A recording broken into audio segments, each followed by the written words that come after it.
अस्सलाम वालेकुम student, welcome to my YouTube channel Qasmi CS academy.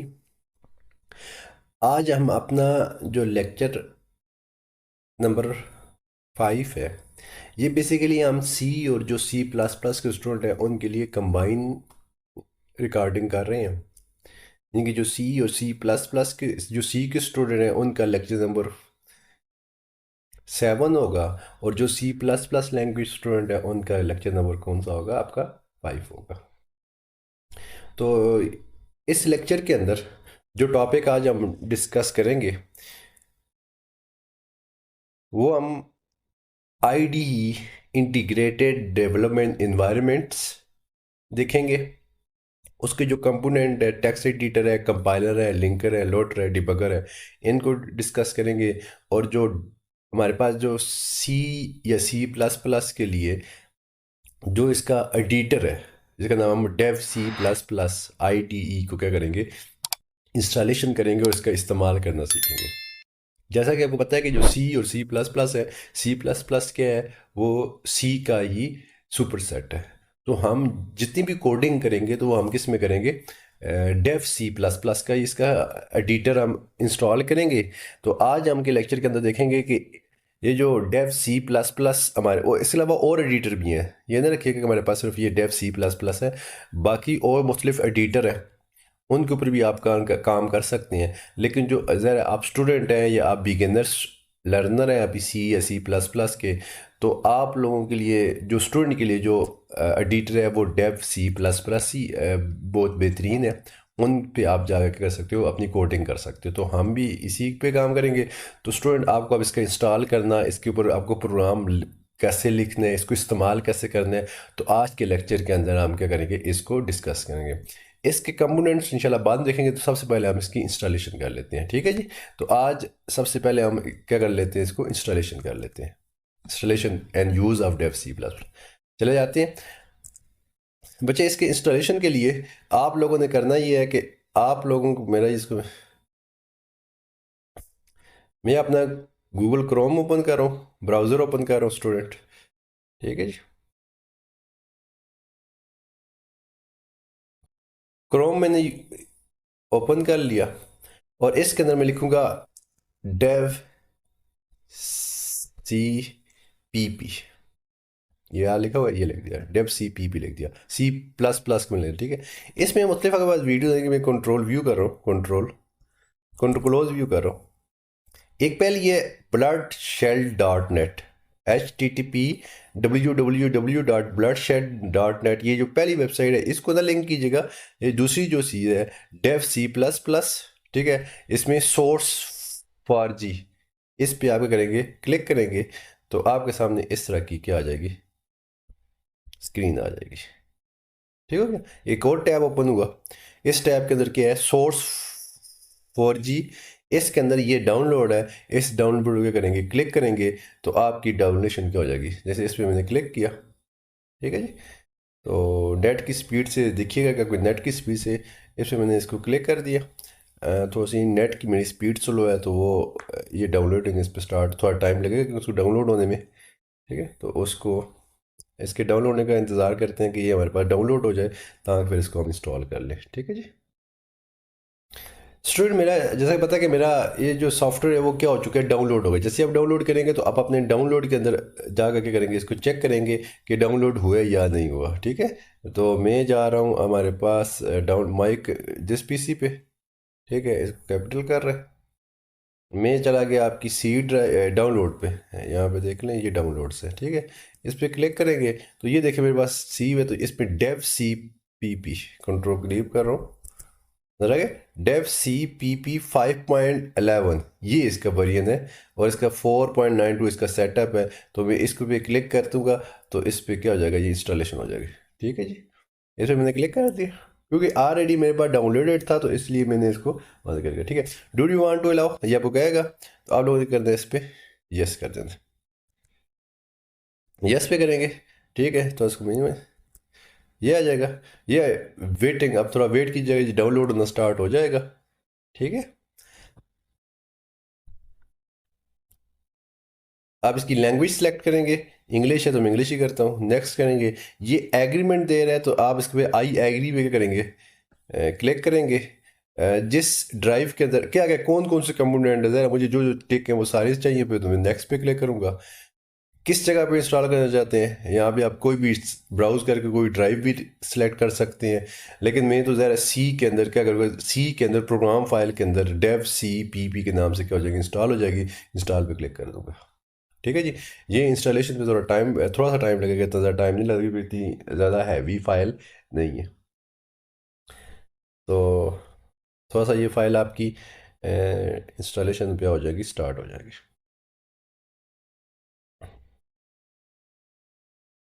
ठीक है सर। तो ये तरीका है आपके पास, बहुत इजी है इसका मेथड, इसको इंस्टॉल करने का। ये वेरिएंट देख लें, डेव सी प्लस प्लस 5.11। ठीक है, ये वेरिएंट बेहतरीन है चलाने के लिए, इस पर आप माशाल्लाह इसमें, क्योंकि इसके अलावा कुछ वेरिएंट के अंदर प्रॉब्लम भी आ रहे हैं, लेकिन इसमें प्रॉब्लम नहीं आ रहे। ठीक है, तो इसके इंस्टॉलेशन होने का वेट करते हैं।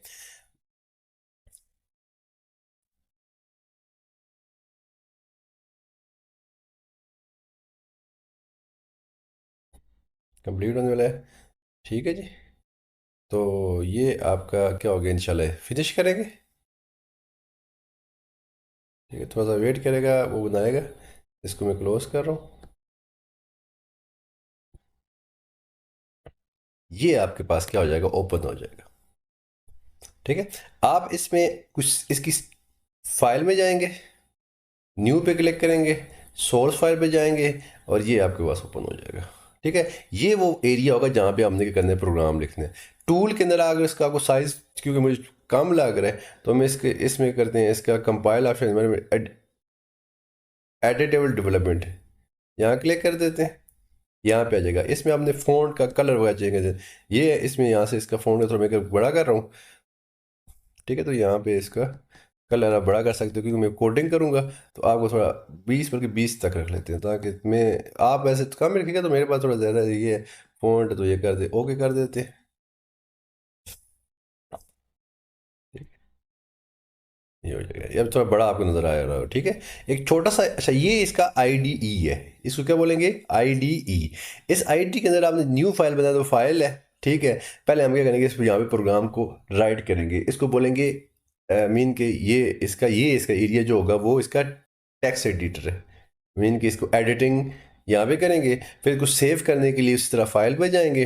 फाइल पे जाकर के करेंगे, अभी सेव क्योंकि लिखा ही कुछ नहीं है, सेव करेंगे तो सेव हो जाएगा। सेव एज किसी और नाम से करना चाहते हैं वो कर सकते हैं। सेव करने के बाद इसको क्या करेंगे, कंपाइल करेंगे। कंपाइल करने के लिए आप एग्जीक्यूट के अंदर कमांड से जा सकते हैं, या इसकी जो देखें, कंपाइल करने के लिए F9 इसकी शॉर्टकट की है, कंपाइल लाइन की क्या है, और रन करने के लिए क्या है, F10। F9 कंपाइल के लिए और F10 किया है, और कंपायर और रन दोनों करना चाहते हैं तो F11 करेंगे। ठीक है जी, F9 कंपाइल के लिए, रन के लिए F10, और कंपाइल एंड रन के लिए क्या है, F11 है। तो अगर आप शॉर्टकट की से करना चाहते हो तो इनसे आप कर सकते हैं, तरतीब रखिएगा। ठीक है जी।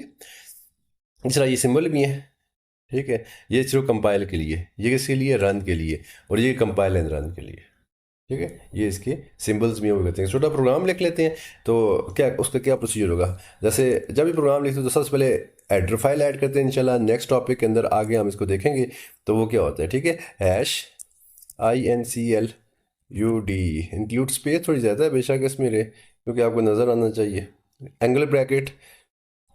ठीक है, तो कोई भी प्रोग्राम लिखते हैं, सी वाले हैं, सी प्लस वाले हैं, तो जो सी वाले हैं तो वो प्रिंट है, तो सिंपल सा प्रोग्राम है, इसको हम लिखेंगे तो वो समझ लेंगे।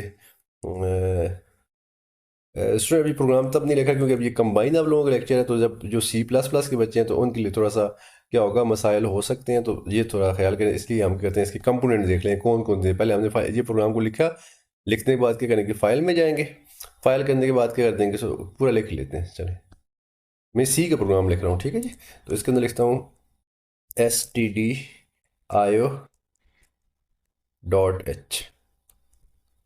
ठीक है जी, इंटर करेंगे, नीचे जाएंगे, इंट मेन, इसके आगे पैराथीसिस आएंगी, और नीचे से मैसेज शो करवाते हैं, इसकी बॉडी लगाते हैं ये वाली। इसके अंदर लिखते हैं कि इसकी एंडिंग बॉडी खुद ही आ जाती है। इसके अंदर लिखें कि इंटर जाएंगे नीचे, और यहाँ लिखते हैं प्रिंट, क्योंकि प्रिंट एफ को चीज़ शो करवानी हो, प्रिंट एफ फर्स्ट प्रोग्राम लिख जाते हैं। ठीक है जी, तो फर्स्ट प्रोग्राम के लिए हमें क्या करना पड़ेगा,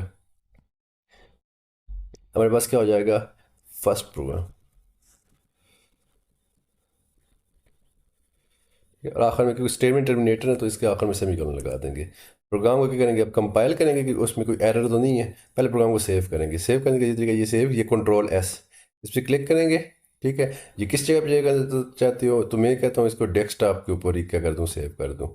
वैसे बाय डिफ़ॉल्ट आपके डॉक्यूमेंट के अंदर ये यहाँ पे सेव होता है, तो इसको मैं करता हूँ, इसका नाम रखता हूँ फर्स्ट, लिखा हुआ है नीचे नाम देना है आपने, स्पेस वगैरह नहीं देनी है, अच्छा सिंबल नहीं यूज़ करने, इस तरह की चीज़ें। और ये C++ के अंदर, क्योंकि इसके अंदर C++ और सेव कर रहा हूँ। ठीक है जी, उसको अब ज़रा सेव कंपाइल करते हैं। पहले हमने प्रोग्राम लिखा, प्रोग्राम लिखने के बाद इसको सेव किया।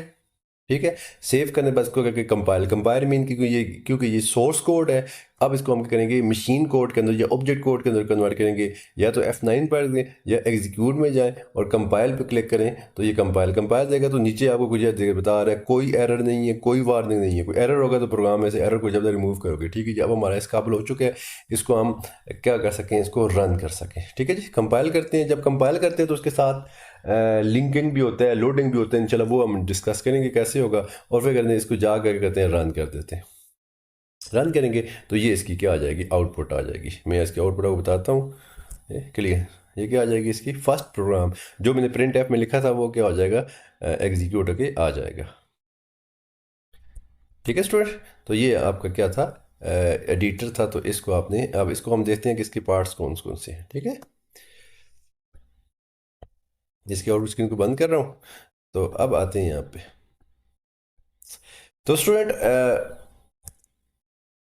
आईडीई के अंदर क्या आता है, आईडीई जो भी हमने ये डेव C++ 5.1 जो इंस्टॉल किया है, IDE is a computer software that provide tool and feature including code editor, compiler or interpreter and other resources to streamline the process of writing, testing, debugging code for software development। जब आप software बना रहे होते हैं, programme लिख रहे हैं C या C++ लैंग्वेज के अंदर, तो उसके लिए वो सॉफ्टवेयर जिसके अंदर हम अपना प्रोग्राम राइट करेंगे, राइट करने के बाद उसको टेस्ट करेंगे, फिर इसको डीबग करेंगे, उसमें कोई एरर आ गया उसको डीबग करेंगे, तो उनके लिए जो सॉफ्टवेयर यूज होता है उसको हम क्या बोलते हैं, इंटीग्रेटेड डेवलपमेंट इन्वायरमेंट। और हमारा जो है वो डेव C++ IDE हम यूज कर रहे हैं। IDE support one or more programming language. जैसे हमारे पास ये जो C++ का IDE है, इसके आप C लैंग्वेज को भी कर सकते हो, प्रोग्रामिंग कर सकते हो। तो ये एक से ज़्यादा लैंग्वेज को भी सपोर्ट करता है और हर लैंग्वेज का अपना IDE होता है। Dev C++ is or typically use for beginner developer if it is free open source software, ये फ्री है। जैसे आपको इंटरनेट पे लिखे हो जहाँ पे, and visual studio commonly use for experience developer. जब आप कुछ स्टूडेंट हमारे होते हैं कि सर हम तो विजुअल क्या कहते हैं, विजुअल स्टूडियो पे क्यों ना करें, क्योंकि विजुअल स्टूडियो के अंदर भी आप क्या कर सकते हो, C या C++ का कोड लिख सकते हो, वो ज़्यादा आसान है इसको इस्तेमाल। लेकिन वो जो होते हैं जब आप इंशाल्लाह एक्सपीरियंस हो जाएंगे तो आप बेशक यूज़ कर लें। लेकिन अभी आप स्टूडेंट्स हैं या अभी आप बिगिनर हैं, तो अभी आप सीख रहे हैं, तो मैं आपको अभी रिकमेंड करूँगा डेव C++। ठीक है, both are the example of Dev IDE या इंटीग्रेटेड डेवलपमेंट इन्वायरमेंट। हमारे पास इसके जो कंपोनेंट्स हैं वो वही है, हमने प्रोग्राम कैसे लिखा, तो different module or a component available of IDE of C++ लैंग्वेज। Number 1, text editor. हम फाइल पे गए थे, न्यू पे गए थे और वहाँ पे जाके गया था प्रोग्राम लिखा था। तो वो जिस पोर्शन के अंदर हमने क्या किया था, प्रोग्राम को लिखा था, वो क्या था, आपका टेक्स्ट एडिटर है। Text editor is use to write, edit and save program. लिखना है, उसको सेव करना है, अगर कुछ चेंजिंग करनी है तो वो करनी है। और सेव करने के लिए इधर है कंट्रोल S, उसकी शॉर्टकट की है। जब आपने प्रोग्राम को लिख लिया, पहले लिखने पहला स्टेप होगा, फिर उसको हम कर देंगे, सेव कर देंगे। सेव करने के बाद हमने क्या किया था, कंपाइल किया था। ठीक है, तो कंट्रोल+F9, सीधी सी आपने F कंट्रोल करनी पड़े, सीधी F9 प्रेस करेंगे तो क्या हो जाएगा, कंपाइलिंग हो जाएगी। कंपाइलिंग के अंदर क्या था कि आपका जो C प्रोग्राम है वो किसके अंदर चला जाएगा, मशीन कोड के अंदर। ठीक है जी, मैंने लिखा created object code. Source program, इसको जब हम सेव किया था तो ये .C का प्रोग्राम था, क्योंकि हम डेव C++ यूज़ कर रहे हैं, तो हमने .cpp का बाय डिफ़ॉल्ट जो हमारा ये डेव C++ है, ये एक्सटेंशन लगाता है CPP। ठीक है, तो आप जब सेव करते टाइम ना नेम से नीचे वाली जो टैग होती है उस पे जाकर आप डॉट सी भी कर सकते हैं अगर सी का प्रोग्राम लिख रहे हैं, और ज़रा सी प्लस प्लस का प्रोग्राम लिख रहे हैं फिर आपको इसको चेंज करने की ज़रूरत नहीं है। Can not be executed by a computer directly, ज़रा जो सोर्स प्रोग्राम है जो अभी हमने लिखा था प्रिंट एफ, ठीक है, मेन आई एश इंक्लूड, इस तरह की चीज़ें, क्योंकि ये तो 0 1 की फॉर्म में तो नहीं है, ये कंप्यूटर पे डायरेक्टली मीन कि इसको आप 0 1 की फॉर्म में कन्वर्ट किए बगैर नहीं चला सकते। So compiler use to translate C or C plus plus program into machine language. ज़रा इसको पहले क्या करना पड़ेगा, चलाने से पहले चलाएगा तो कंप्यूटर, तो पहले इसको मशीन लैंग्वेज के अंदर करेंगे, ट्रांसलेट करेंगे। उसके लिए क्या यूज़ करते हैं हम, कंपाइलर यूज़ करते हैं, ठीक है। जैसे ही प्रोग्राम कंपाइल हो जाता है, जैसे हम देखा था नीचे कोई एरर वगैरह तो नहीं आती, अगर एरर हो तो वो कंपाइल नहीं होता जब तक कि आप उस एरर को ख़त्म नहीं करते। एरर बेसिकली होते हैं कि जो लैंग्वेज के रूल हम इंशाल्लाह पढ़ेंगे, वो अगर हम उस रूल को वायलेट करेंगे, ठीक है, वो कहेगा यहाँ पे कॉमा लगाना है, हम वहाँ पे कॉमा नहीं लगाएंगे। वो कहते हैं यहाँ पे सेमी कॉलन लगानी है, हम वहाँ पे नहीं लगाते। वो कहते हैं यहाँ पे सेमी कॉलन नहीं लगानी, हम लगा देते हैं। मीन कि हम जब भी उसके लैंग्वेज के किसी भी रूल को वायलेट करेंगे उस वजह से जो एरर आएगा वो बोलेंगे, उसको बोलेंगे सिंटैक्स एरर, ठीक है। और कंपाइलर क्या कहते हैं, सिर्फ उसकी एरर चेक कर रहा होता है कि इसने हमारे रूल के मुताबिक लिखा है या नहीं लिखा। अगर उसने रूल के मुताबिक लिखा हुआ तो वो आपके वो सोर्स कोड को मशीन कोड के अंदर ट्रांसलेट कर देता है और आपको एरर कोई शो नहीं करता। और अगर उसमें कोई एरर हो तो वो उस टाइम तक ट्रांसलेट नहीं करे जब तक आप उस एरर को रिमूव नहीं कर देते। तो ज़रा उसके अंदर कोई एरर नहीं होंगे तो वो उसकी एक अलग फाइल बनाएगा। एक तो आपकी सोर्स जो आपने जिस नाम से सेव किया था उसी नाम से वो सोर्स प्रोग्राम था, एक कंपाइलर जनरेट करेगा जिसको हम क्या बोलेंगे, ऑब्जेक्ट कोड, और इसकी एक्सटेंशन क्या होगी, OBJ, ठीक है। A compiler also check the program for syntax error and display the message of error if error exist in a program. नीचे मैंने बताया था कि जब कोई एरर नहीं है, अगर एरर हुआ तो वो नीचे वो एरर डिस्प्ले करवा देता, ठीक है। इंशाल्लाह हम जब देखेंगे तो उसको यूज़ करेंगे। अगला स्टेप होता है लिंकिंग। हमने ये नहीं किया था क्योंकि हमने जब कंपाइल किया था तो नेक्स्ट स्टेप के अंदर रन किया था। जब आप कंपाइल करते हैं ना तो कंपाइल करने के बाद जैसे ही आप रन करते हैं तो लिंकिंग और लोडिंग का प्रोसेस ऑटोमेटिकली हो जाता है, आपको नज़र नहीं आया लेकिन बैकग्राउंड में हो रहा होता है, ठीक है। आपने प्रोग्राम कंपाइल किया, उसके क्या बन गया, ऑब्जेक्ट कोड बन गया। कंपाइलर ने उसका ऑब्जेक्ट कोड बनाकर सेव कर दिया आपकी सेकेंडरी स्टोरेज के ऊपर या हार्ड ड्राइव के ऊपर, ठीक है। अब हमारे पास कुछ बिल्ट इन लाइब्रेरी फाइल होती हैं, जैसे मैंने अपने प्रोग्राम के अंदर स्टूडियो का यूज़ किया था। अब मेरा प्रोग्राम क्या हुआ, आप में जो हेडर फाइल आपने ऐड की थी, जैसे स्टूडियो मैंने अपने प्रोग्राम के अंदर ऐड की हुई थी, उसके साथ क्या होता है, लिंक होता है, ठीक है। अब जब प्रोग्राम आपका जो जो हेडर फाइल आप लिखेंगे, ठीक है, वो लिखेंगे क्यों, इंशाल्लाह बाद में पढ़ेंगे कि क्यों हम लगाते हैं, ठीक है, इसका एक मकसद है। तो जो जो आपने हेडर फाइल लिंक की होती हैं तो वो उसके साथ लिंक हो रही होती हैं, और इस प्रोसेस, वो प्रोसेस जिसके अंदर ये हेडर फाइल आपके प्रोग्राम के साथ लिंक हो रही होती है उसको हम क्या बोलते हैं, लिंकिंग। और जो सॉफ्टवेयर या जो IDE का कंपोनेंट जो फाइल हेडर फाइल को आपके प्रोग्राम के साथ क्या कर रहा होता है, लिंक कर रहा होता है, उसको क्या बोलेंगे, लिंकर, ठीक है। और जब आपकी फाइल हेडर फाइल आपके प्रोग्राम के साथ लिंक हो जाती है तो आपका जो ऑब्जेक्ट कोड था जो .obj था उसके आगे से obj भी हट जाएगा और उसके आगे लग जाएगा .exe, एग्जीक्यूटेबल फाइल बना देगा। अब ये बिल्कुल इस काबिल हो चुका है कि आप इसको क्या कर इसको लोड करो और इसको चला दो। तो ये क्वेश्चन ऑब्जेक्टिव में आता है कि OBJ फाइल कौन बनाता है, वो कंपाइलर बनाता है, और जो लिंकर है वो क्या बनाता है, वो एग्जीक्यूटेबल एग्जी फाइल या एग्जीक्यूटेबल फाइल। फिर आपने उसको क्या करना है, लोड करना है, ठीक है। तो इसके बाद तो पहला क्या, linker, a linker is used to link a library file with object program. These file are used to perform a different task such as input output. Library file के अंदर क्या होते हैं, जैसे हमने प्रिंट एफ है, हमने कोई डिस्प्ले करवाना सी के अंदर तो उसके लिए प्रिंट एफ का यूज़ करते हैं, वो आउटपुट फंक्शन है, ठीक है। A library must be link object file before executing a program. Program को एग्जीक्यूट करने से पहले आपकी हेडर फाइल को आपके प्रोग्राम के साथ लिंक करना जरूरी होता है, और वो लिंकिंग कौन कर रहा होता है, लिंकर। और जो प्रोसेस होता है उसका नाम क्या होता है, linking. The linker generate the error message if the library file does not exist. अगर वो लिंक, आप ऐसी हेडर फाइल लिख रहे हो जो उसकी लाइब्रेरी के अंदर एग्जिस्ट ही नहीं करती तो वो आपको एरर दे देगा, ठीक है। The linker create a executable file with .exe exe extension. After the process of linking now, program are ready for execution by computer directly. अब ये इस काबिल हुआ कि आप इसको चला सकते हो, कंप्यूटर इसको एग्जीक्यूट कर सकते हैं। ठीक है जी, अब लिंकिंग हो चुकी है, अब इस काबिल तो हो चुके हैं, क्या करें आप इसको एग्जीक्यूट करें। अब इसको हम क्या करेंगे, लोड करेंगे, क्योंकि आपका प्रोग्राम जो सेव होता है वो कहाँ पे होता है, आपकी हार्ड ड्राइव पे। आप क्या करेंगे, इसको रैम में लेकर आएंगे, क्योंकि प्रोग्राम चलेगा तो रैम से चलेगा, तो उसके लिए इसको लोड करना पड़ेगा। लोड कौन कर रहा होता है, लोडर।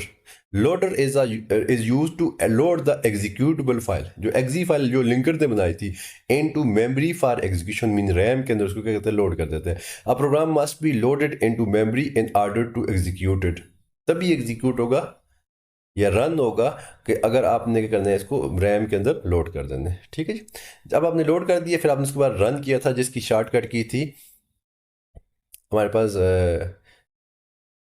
F10, हमारे पास क्या थी, F10। ठीक है, और फिर आप उसको क्या कर देंगे, रन कर देंगे। उस ये देख लें थोड़ी सी मिलके रन कर देंगे। रन करने के लिए F10 करेंगे, प्रोग्राम रन हो जाएगा उसमें। अब इसमें एक कंसेप्ट है डीबगर, ये आप नहीं कहते, क्योंकि जिसमें एरर जो आ रहे थे प्रोग्राम के अंदर, सिंटैक्स एरर आते हैं, उसको बोलते हैं डीबगर। और debugger is use to help the user to detect and remove logical error. ठीक है, खुदा ना खासा आपने कंपाइलर ने जो सिंटैक्स एरर पकड़े, आप आप जब आप उसकी लैंग्वेज की सिंटैक्स को वायलेट करोगे, वो डिटेक्ट करेगा। लेकिन हमारे पास एक डीबगर भी होता है जो आपके लॉजिकल एरर को डिटेक्ट करवाता है। लॉजिकल एरर और रन टाइम एरर। अब लॉजिकल एरर क्या होता है कि सपोज आपने लॉजिकल एरर पर देते हैं, आपका एरिया का फार्मूला वो था लेंथ मल्टीप्लाई बाय विड्थ होता है। एरिया का फार्मूला क्या होता है रेक्टेंगल के, लेंथ मल्टीप्लाई बाय विड्थ, ये लिखा हो। आपको ये फार्मूले की जगह आप लिख देते हो area is equal to 2 × length plus width. ठीक है, आपने जब इनकरेक्ट फार्मूला यूज करते हैं, तो उस वजह से जो आता है वो उसको क्या बोलेंगे, लॉजिकल एरर। प्रोग्राम तो चल जाएगा, आपने रूल तो नहीं वायलेट किया। क्या होगा, जब इस प्रोग्राम को चलाएंगे, चलाने के बाद इसका जो रिजल्ट आएगा वो गलत आएगा। ठीक है, जब रिजल्ट गलत आएगा तो आप कहेंगे ये क्या, तो उसमें जो आपकी लॉजिकल एरर को डिटेक्ट कर रहा होता है, उसको आप क्या बोलते हो, डीबगर बोलते हो। और जो उसमें एरर आता है उसको बग बोलते हैं। ठीक है, debugger is use to detecting and removing logical error and run time error. Run time error बच्चे ये होता है कि ऐसा ऐसा कंप्यूटर को आप ऐसा काम करने का बोल रहे हो जो करना पॉसिबल नहीं है। जैसे आप किसी नंबर को 0 पे डिवाइड करो तो वो इन्फिनिटी आता है। इन्फिनिटी का मतलब ये होता है कि हम इसको सॉल्व भी नहीं कर सकते।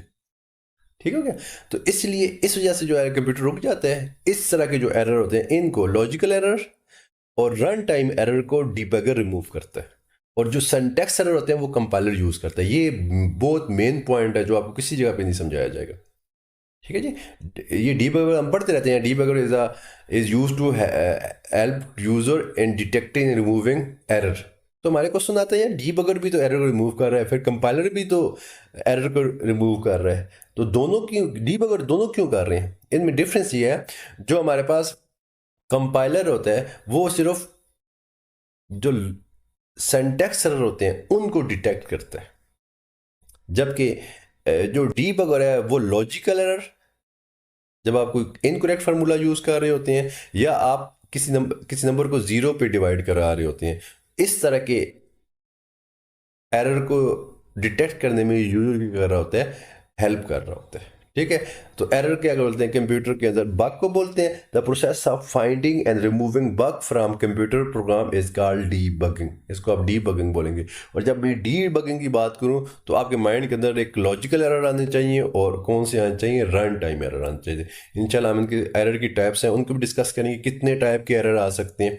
तो ये 3 तरह के आ सकते हैं। सिंटैक्स एरर जो लैंग्वेज के रूल को वायलेट करेंगे और कंपाइलर डिटेक्ट करेगा, और लॉजिकल एरर जगह अगर हम इनकरेक्ट फार्मूला यूज करेंगे उस वजह से जो एरर आएगा उसको हम क्या बोलेंगे, डीबगर, उसको सॉरी लॉजिकल एरर बोलेंगे। और कंप्यूटर से हम ऐसा काम परफॉर्म कर रहे हैं जो करना पॉसिबल नहीं है, जिसका रिजल्ट इनफाइनाइट आता है। जैसे किसी नंबर को 0 पे कर दें, डिवाइड कर दें, तो वो क्या कहलाएगा आपके पास, रन टाइम एरर।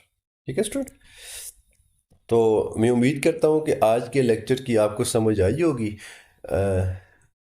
अगर किसी किस्म का कोई क्वेश्चन है तो मुझसे आपने कमेंट बॉक्स में मुझे कमेंट्स करें, मैं आपको उसका आंसर दूंगा। और मेरे इस जो वीडियोस हैं इनको लाइक किया करें और अपने दोस्तों के साथ शेयर भी किया करें। और बेल आइकन को प्रेस करना ना भूलिएगा, ताकि बाद जो मेरी न्यू आने वाली वीडियो है उनकी नोटिफिकेशन आपको मिलती रहे। अपना बहुत सारा ख्याल रखिएगा। मिलते हैं नेक्स्ट लेक्चर के अंदर। अल्लाह हाफिज़।